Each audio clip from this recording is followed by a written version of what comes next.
हाँ, नमस्कार साथियों। आज हम बीए प्रथम वर्ष के लिए एक टॉपिक लेकर आए हैं, राजनीतिक विकास। ये एक अवधारणा है और राजनीति विज्ञान में ही अध्ययन की एक शाखा है तुलनात्मक राजनीति, कंपैरेटिव पॉलिटिकल साइंस या पॉलिटिक्स। तो इसमें विभिन्न देशों की राजव्यवस्थाओं में संस्थागत और प्रकार्यात्मक इंस्टीट्यूशनल एंड फंक्शनल जो स्टडी है कंपैरेटिव पॉलिटिक्स की, उसको अधिक व्यवहारिक बनाने के लिए, अधिक यथार्थपरक बनाने के लिए राजनीतिक विकास की अवधारणा आई है।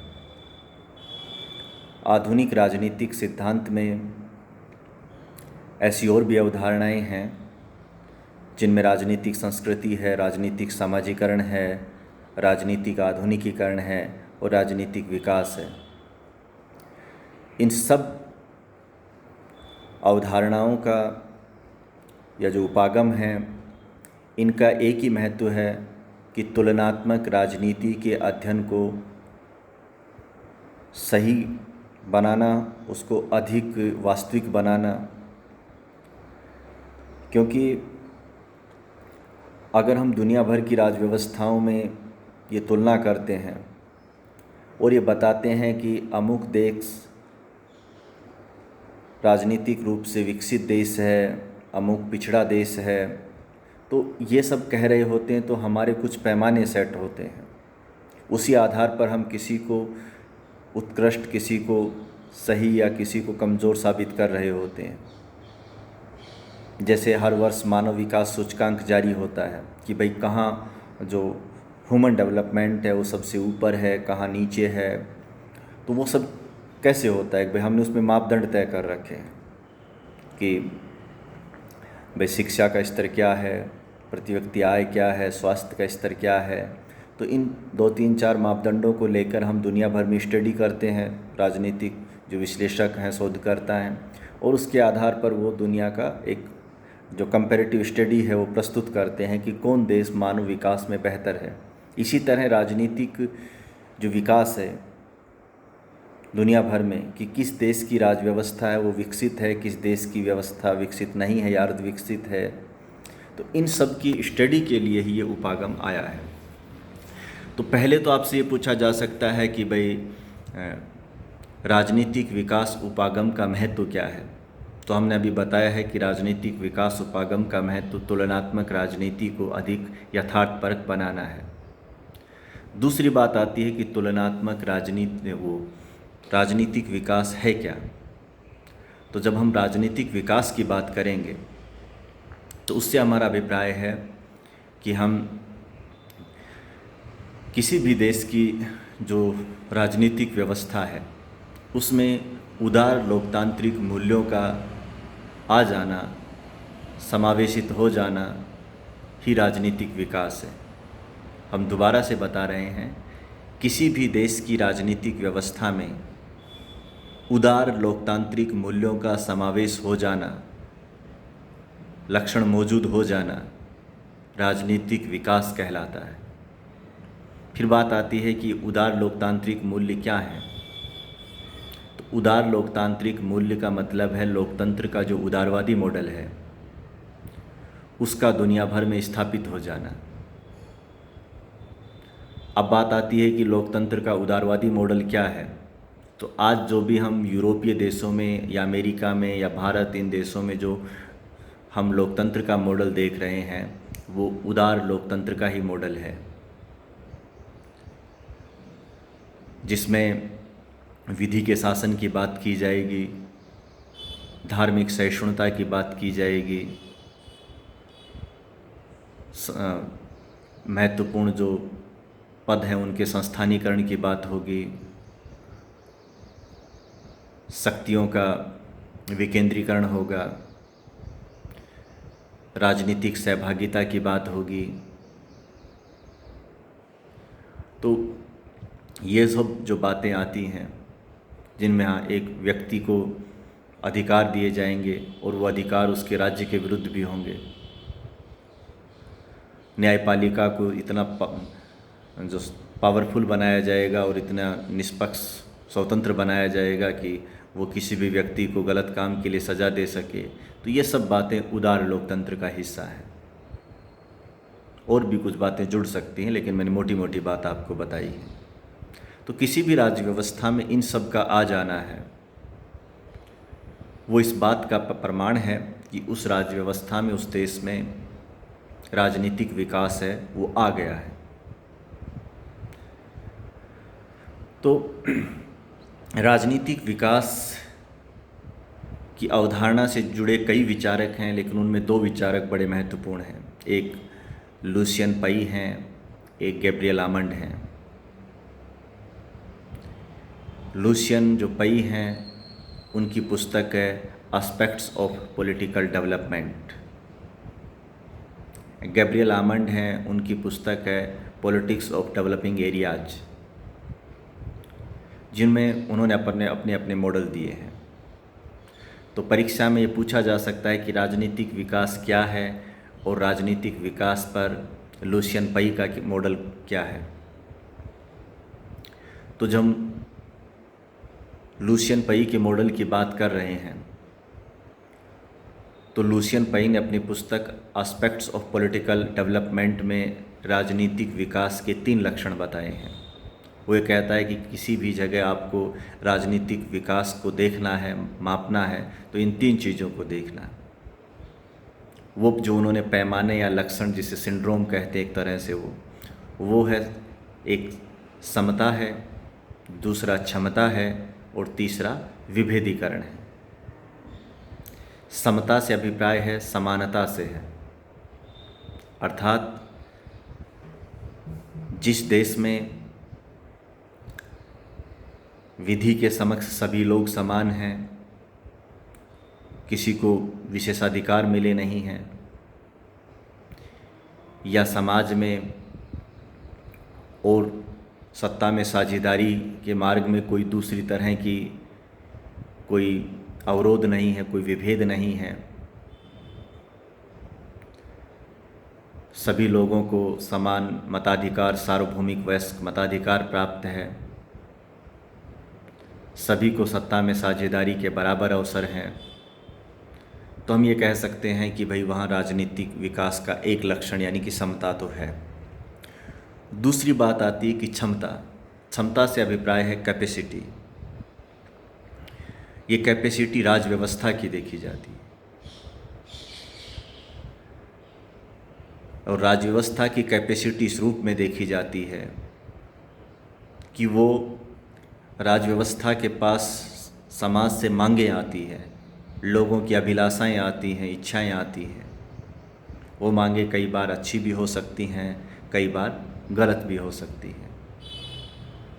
यानी कि कुछ मांगें ऐसी हो सकती हैं जिनका संबंध सार्वजनिक हित से है, कुछ मांगें ऐसी हो सकती हैं जिनका संबंध सार्वजनिक हित से नहीं है, किसी समूह या किसी व्यक्ति विशेष का हित सिद्ध हो रहा होता है, और वो व्यापक सार्वजनिक हित के विरोध में हो सकता है। तो यहाँ राजनीतिक व्यवस्था की क्षमता को देखा जाता है, अर्थात जो भी जायज़ मांग हैं, राज व्यवस्था में इतनी हिम्मत होनी चाहिए, इतनी क्षमता होनी चाहिए कि जायज़ मांगों को वो पूरा करे, उनको लागू करे, और जो मांग गलत हैं उनको मजबूती से वो नकार सके। ऐसा नहीं है कि वो गलत मांगों के सामने झुक जाए। तो ये राजनीतिक व्यवस्था की क्षमता की बात की जाती है। और ये सब बात इसलिए आए क्योंकि विकासशील देशों में कानून तो बहुत अच्छे बनते हैं, लेकिन कहीं ना कहीं जो राज व्यवस्थाएं हैं वो कई जगह गलत मांगों के ऊपर झुक जाती हैं, या वो खुद ही गलत रास्ते पर चल निकलती हैं, उन मूल्यों को ही भूल जाती हैं जिनके लिए वो सत्ता में आई होती हैं। तो वहाँ हम ये कहेंगे कि वहाँ अभी राजनीतिक विकास का जो उद्देश्य है वो पूरा नहीं हुआ है, वो अभी रास्ते में है। और इसीलिए जो तीसरी दुनिया के देशों को जो बनाना लोकतंत्र कहा जाता है, जैसे केला ऊपर से तो कठोर दिखेगा लेकिन छिलका उतारने के बाद वो नरम सा हो जाता है, जहाँ पिचका वो पिचक जाता है। तो इसी तरह से जो विकासशील देशों में कानून की किताबों में तो आपको लगेगा कि यहाँ राजनीतिक विकास तो होना ही चाहिए, बहुत बेहतर स्थिति में होगा, लेकिन जब आप ज़मीन पर उतर कर देखते हैं, सरकारों की कार्यप्रणाली का अध्ययन करते हैं, तब आपको ऐसा लगता है कि यहाँ तो बहुत कुछ अधूरापन है। जो बात कानून में लिखी है वो ज़मीन पर तो आधी अधूरी ही है। तो इसलिए हम इसे बनाना लोकतंत्र कहते हैं। तो बनाना लोकतंत्र है वो कहीं ना कहीं एक तरह से जो राजनीतिक विकास को तो नहीं बता रहा होता है, वो यही कहेगा कि बनाना लोकतंत्र राजनीतिक विकास का सपना का जो अधूरापन है उसको दर्शाता है।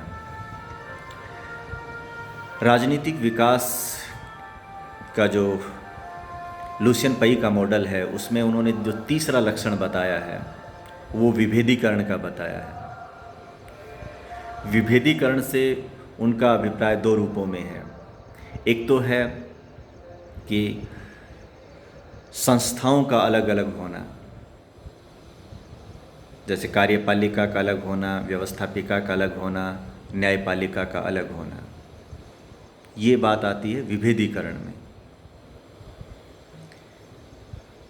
दूसरा, संस्थाएं केवल संरचना की दृष्टि से ही अलग नहीं हो, उन्हें ये अधिकार भी मिलना चाहिए और संविधान में ऐसे नियम भी बने, एक ऐसी संस्था के रूप में वो स्थापित हों कि कोई भी संस्था है वो दूसरी संस्था के कार्यप्रणाली में अनुचित जो हस्तक्षेप है वो ना कर सके। क्योंकि व्यक्ति की स्वतंत्रता की गारंटी जो उदार लोकतंत्र देता है वो तभी निर्भर रहेगा, जब अस्तित्व में रहेगा, जब शासन की जो निरंकुशता है उसकी संभावनाएं समाप्त रहेंगी। क्योंकि साम्यवादी देशों में संरचनाएं तो अलग अलग होती हैं।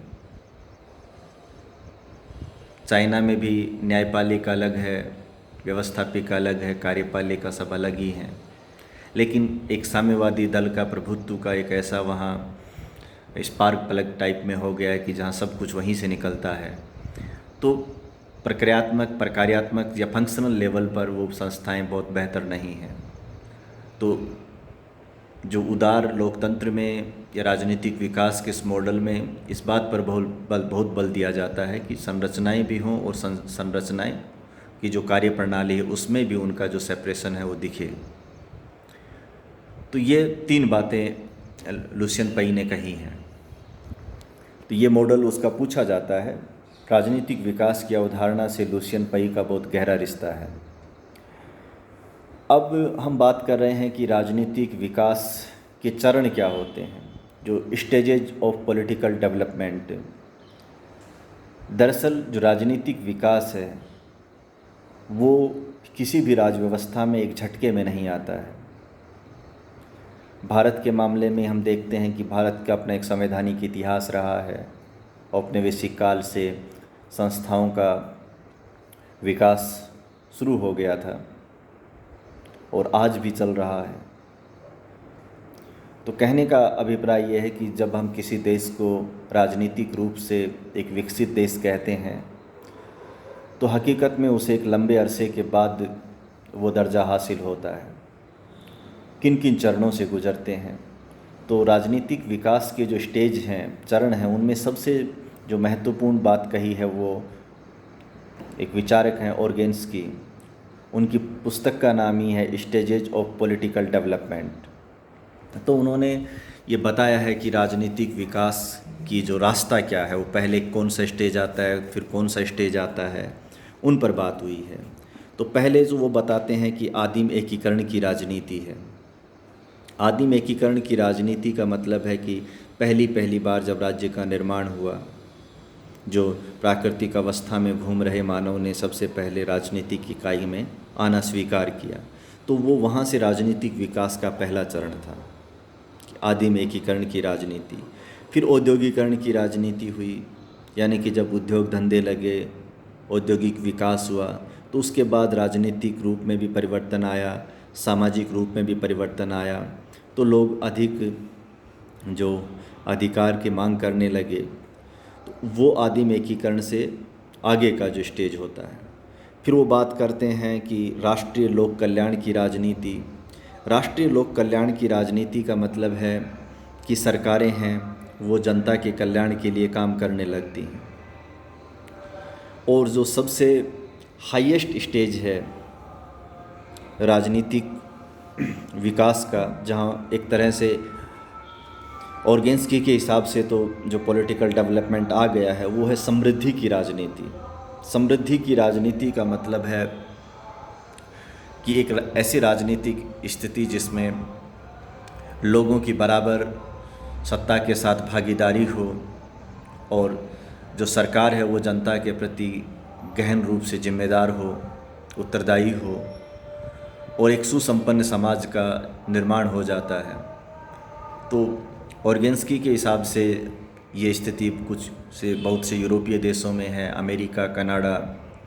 तो यहाँ ये देश समृद्धि की स्थिति में पहुँच गए हैं राजनीतिक विकास के रूप में। यहाँ तानाशाही शासन की जो संभावनाएं हैं वो निरस्त हैं। सरकार को ऐसे कोई भी फैसले लेने से पहले 1000 बार सोचना पड़ता है जो जनता के हित के विपरीत हों, या जनता को बांटने वाले हों, तोड़ने वाले हों, या लोकतांत्रिक मूल्यों को पीछे ले जाने वाले हों। तो वहाँ की जो स्थिति है वो समृद्धि की राजनीति है। तो ये पूछ लिया जाता है छोटे सवाल के अंदर कि जो सर्वश्रेष्ठ जो चरण कौन सा है ऑर्गेन्स्की का राजनीतिक विकास में, तो वो है समृद्धि की राजनीति। आदिम एकीकरण की राजनीति तो उसकी पहली शुरुआत है। फिर एक जो राजनीतिक विकास के चरण में ही एक चरण या एक मॉडल है, वो आमंड का है, गैब्रियल आमंड। वो बताते हैं कि राजनीतिक विकास का पहला जो स्तर होता है वो राज्य निर्माण का स्तर होता है। एक बात मैं आपको और भी बता देता हूँ कि जितने भी स्टेजेज हुए हैं पॉलिटिकल डेवलपमेंट के, अलग अलग विचारकों ने नाम अलग अलग दिए हैं। बहुत से मामलों में बातें समान हैं, लेकिन चूँकि विचारक ने जिस शब्दावली में जिस तरह से अपनी बात को प्रस्तुत किया है, तो हमें उसी रूप में उसको याद करना होता है। वरना तो फिर अलग अलग विचारकों के बारे में अगर पूछा जाता है तो फिर हम एक जैसा ही लिखते चले जाएंगे। तो गैब्रियल आमंड का मानना है कि राजनीतिक विकास का पहला चरण होता है राज्य निर्माण का स्तर, जब राज्य का निर्माण हो रहा होता है, वही उधर वो आदिम एकीकरण की राजनीति हो जाती है। तो पहली बार जब व्यक्ति राज्य में आना पसंद करता है, उसे अपनी स्वाभाविक आज्ञाकारिता देता है, तो वो राज्य निर्माण का स्तर है, वो राजनीतिक विकास का पहला चरण है। दूसरी स्थिति आती है कि राष्ट्र निर्माण का जो स्तर है। राष्ट्र निर्माण का स्तर का मतलब है कि लोग जिस राज्य के अंतर्गत आते हैं, कुछ समय बाद वो उस राज्य के प्रति अपनी जो अनन्य निष्ठा व्यक्त करते हैं, उससे प्रेम करने लगते हैं, उससे एक भावात्मक जुड़ाव रखते हैं, उसके लिए न्यौछावर होने का भाव रखते हैं। तो जब ये स्थिति आ जाती है तो हम कहते हैं कि जो राज्य है वो एक राजनीतिक इकाई से ऊपर उठकर एक सांस्कृतिक और एक मनोवैज्ञानिक इकाई के रूप में स्थापित हो गया, जिसे हम राष्ट्र कहते हैं। वो नेशन स्टेट हो जाता है। उससे आगे ये बात करते हैं कि सहभागिता का स्तर। सहभागिता का स्तर से अभिप्राय है कि जब किसी भी राज्य व्यवस्था में ऐसे उपाय कर दिए जाते हैं, ऐसे नियम बना दिए जाते हैं, ज़मीन पर ऐसे हालात पैदा कर दिए जाते हैं कि जनता की अधिकाधिक सहभागिता है वो सत्ता के साथ हो जाती है, तब हम कहते हैं कि वहाँ राजनीतिक सहभागिता आ गई है। अगला जो स्तर है वो है वितरण का स्तर है। वितरण का मतलब है जो राज्य की सुविधाएं हैं, सेवाएं हैं, उनका वितरण। तो ये जब न्यायपूर्ण ढंग से होता है इसका वितरण, और सभी लोगों को इसकी सुविधाएं मिलती हैं, तो हम कहते हैं कि वो जो राज्य है, वो राज्य व्यवस्था है, वो अपने राजनीतिक विकास पर पहुंच गई है। तो आमंड ने जो वितरण का स्तर है उसका न्यायपूर्ण हो जाना को राजनीतिक विकास का जो हाईएस्ट स्थिति मानते हैं, क्यों कहते हैं कि तब हम कह सकते हैं कि किसी भी देश में राजनीतिक विकास है वो पूरा हो गया है। तो ये राजनीतिक विकास पर हमने बात की है। चूँकि ये कम समय में आपको ये सब बताना पड़ा है, अगर हमें मौका मिला जब हम क्लास में बात करेंगे तो इस पे और ज़्यादा विस्तृत ढंग से हमारी चर्चा होगी। अगले वीडियो में हम किसी नए टॉपिक के साथ उपस्थित होंगे। धन्यवाद।